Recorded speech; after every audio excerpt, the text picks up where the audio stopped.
Assalamualaikum warahmatullahi wabarakatuh. Halo teman-teman, ketemu lagi sama gue di YouTube channel ini, Coffee with Adit, dalam segmen ngobrolin karir. Langsung aja ya. Jadi dalam episode ini gue mau berbagi cerita tentang beberapa teman gue yang memilih untuk S2 dan menunda nikah. Nah, disclaimer dulu, gue nggak bilang bahwa ini adalah jalan yang tepat bagi semua orang. Setiap orang jalannya beda-beda, tergantung dari startnya mereka dari mana dan tergantung support resource apa yang mereka punya pada saat itu. Ini benar-benar tidak ada yang benar, tidak ada yang salah. Gue hanya mau berbagi cerita, bisa dijadikan insight juga bagi teman-teman. Gue sendiri tidak menjalankan apa yang mereka jalankan dan I'm perfectly happy with my life. Ngerti ya maksudnya? Kalau lu baru lulus kuliah atau masih kuliah atau baru kerja gitu ya dan sedang merencanakan hidup, video ini bisa jadi lumayan penting untuk ngasih lo perspektif. Jadi mereka ini 20 tahun yang lalu tidak memiliki resources sama sekali. Mereka benar-benar start dari nol. Jadi mereka harus memilih antara menabung untuk S2, menabung untuk nikah, atau nikah saat itu juga dengan seadanya. Oke. Cerita pertama, si A menunda menikah, ambil S2 karena punya life plan sendiri. Ya. Jadi gini, si A ini pinter banget dan sangat ambisius. Dia bukan generasi sandwich gitu ya, tapi dia juga bukan dari keluarga yang berada. Jadi orang tuanya hanya cukup untuk diri mereka sendiri gitu ya. Dia pun ketika mau mulai kerja ya dia hanya cukup untuk mensupport dirinya sendiri gitu. Nah, waktu itu dia kerja 2 tahun. Setelah dia kerja 2 tahun, di umur 26 itu semua teman-temannya pada nikah gitu. Wah, rame lah. Nah, dan itu normal, nggak masalah. Di umur 26 itu dia memilih jalan lain, yaitu dia memilih untuk S2 dulu. Kenapa? Karena dia ternyata punya rencana hidup sendiri. Jadi dia udah punya rencana hidup yang lumayan terstruktur. Jadi di umur berapa achievementnya harus apa, di umur berapa achievementnya harus berapa, di umur berapa achievementnya harus berapa. Dan yang dia ketahui adalah untuk mencapai tangga-tangga rencana hidup yang sangat ambisius ini, dia membutuhkan dia harus S2 gitu. Nah, itu what-nya ya. Jadi how-nya adalah gini. Jadi dia lulus S1, dia kerja, tabungan dari hasil kerjanya itu dia tabung buat S2. Terus dia gitu dan jadinya dia di umur 26 itu dia mulai enroll dan dia siang kerja, malam S2 gitu ya.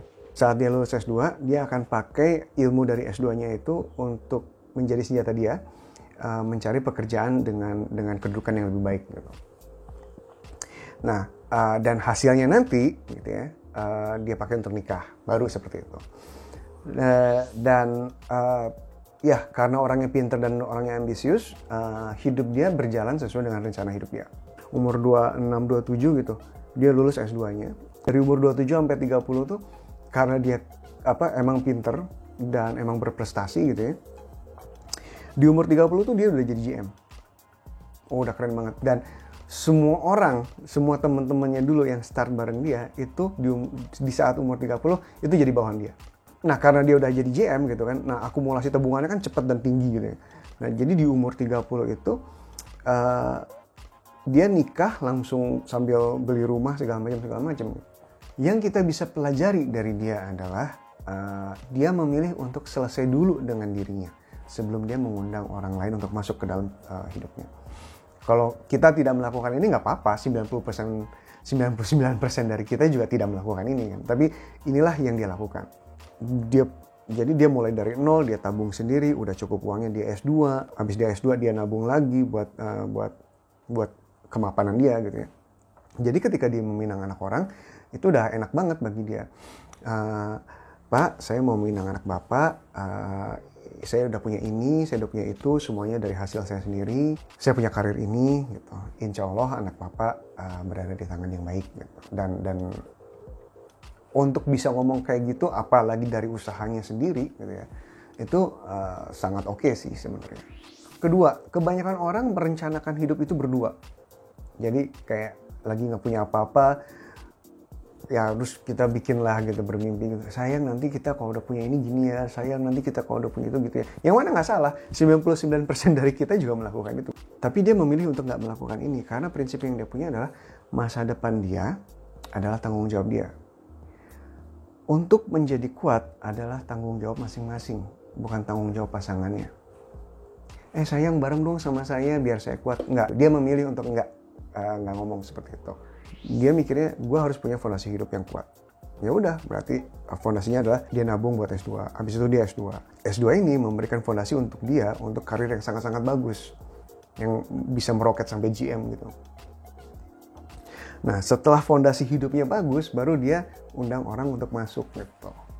Menjadi kuat adalah tanggung jawab masing-masing kalau dia. Dan istrinya ngantor juga. Oke.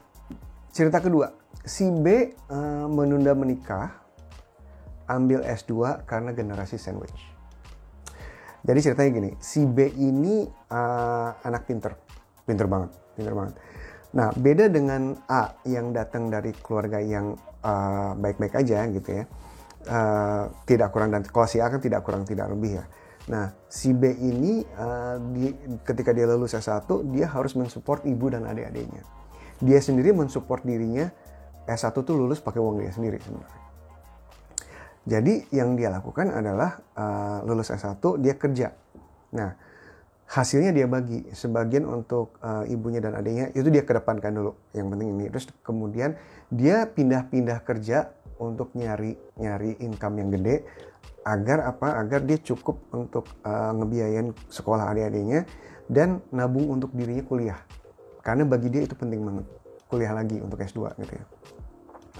Nah, kemudian setelah terkumpul, dia ambil S2. Sama seperti si A, ilmu yang dia dapat dari S2-nya itu mempercepat karir dia. Banget. Akhirnya, dia menikah di umur 34 dan di saat itu dia udah jadi director dari sebuah perusahaan multinasional lagi. Nah, di saat itu dia udah jadi director, udah punya satu rumah lunas, adik-adiknya udah lulus kuliah, tercukupi lah ya. Di titik itu dia bilang, oke, tugas gue selesai, gue nikah. Gitu. Nah, istrinya juga ngantor ya by the way. Kita bisa lihat antara si A dan B itu apa yang sama coba. Mungkin trigger mereka beda ya. Yang satu karena punya rencana hidup dan ambisi gitu ya. Yang satu lagi memang karena ada yang harus di care gitu.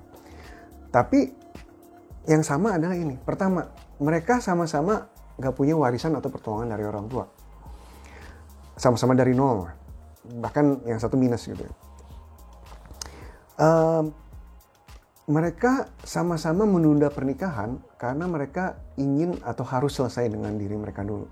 Ketiga, mereka sama-sama invest di diri mereka. Mereka tahu bahwa pendidikan lanjutan itu dapat membuat income mereka berlipat-lipat, bahkan kali 10 gitu bisa jadi. Asal sabar aja dulu gitu. Dan benar aja gitu pada kenyataannya kan. Nah, meskipun motivasinya beda, mereka memiliki hasil akhir yang sama gitu. Dengan selesai dengan diri mereka sendiri, mereka punya fondasi hidup yang kuat sebelum mereka mengundang orang masuk. Suatu hari gue ketemu sama si A, dan kita ngobrol-ngobrol lah teman lama, dan si A mention bahwa seandainya dia memilih untuk nikah dulu gitu karena nggak tahan mungkin, dia pasti nggak mikirin S2. Dan kalau misalnya dia nggak mikirin S2, mungkin ambisi-ambisi dia dalam hidup itu nggak tercapai. Kalau si B, gue lihatnya gini, dia nggak mau berada di posisi di mana dia ngepas dan harus memilih antara ini ada segini, gue kasih ke anak istri gue atau gue kasih ke ibu dan adik-adik gue ya. Dia orangnya nggak tega banget untuk harus sampai milih salah satu. Jadi akhirnya daripada dia terikat dua dan harus milih salah satu, dia milih untuk ya udah gue satu aja dulu deh. Kalau udah selesai baru dia bikin keluarganya. Kalau lu baca Satu Bersama Bapak, lu akan tahu ada percakapan antara Ibu Ice dan anaknya Cakra. Dimana Ibu Ice bilang, kamu kenapa sih belum nikah? Terus Cakra bilang, saya sedang mengejar kemapanan dulu. Terus ibunya bilang, istri yang baik gak akan keberatan diajak susah. Dan Cakra jawab, suami yang baik gak akan tega ngajak istrinya susah. Maksudnya gini, kalau kita lihat dari 3 cerita ini, istri yang baik pasti istri yang cinta sama mereka apa adanya, ya gak? Istri yang baik pasti akan berada di samping mereka di saat senang dan susah. ya kan? Tapi pemikiran mereka gini, jangan hanya karena istri rela untuk diajak susah, itu memberikan mereka excuse untuk ya udahlah nggak usah usaha keras-keras. Semoga cerita ini memberikan perspektif kepada teman-teman, apalagi yang baru lulus, apalagi yang lagi bangun karirnya. Again, ini hanya sekedar sharing, hanya untuk menjadi referensi aja. Tidak ada benar, tidak ada yang salah, karena jalan hidup orang tidak ada yang sama. Tapi semoga ini memberikan insight bahwa pendidikan lanjutan itu memang sesuatu yang sangat berdampak. Sampai ketemu di episode berikutnya. Assalamualaikum warahmatullahi wabarakatuh. Halo teman-teman, terima kasih udah nonton videonya sampai akhir. Kalau lu suka sama videonya atau menemukan video ini bermanfaat, jangan lupa klik like dan share juga ke teman-teman lain. Jangan lupa klik subscribe dan aktifkan tombol notification. Kalau lu punya topik yang ingin gue bahas, tolong tulis aja di kolom komen. Biasanya gue ngebahas tentang KPR, kepemilikan rumah perdana, bangun rumah, dan tips bangun karir bagi teman-teman yang baru lulus kuliah. Sampai ketemu di episode berikutnya. Assalamualaikum warahmatullahi wabarakatuh.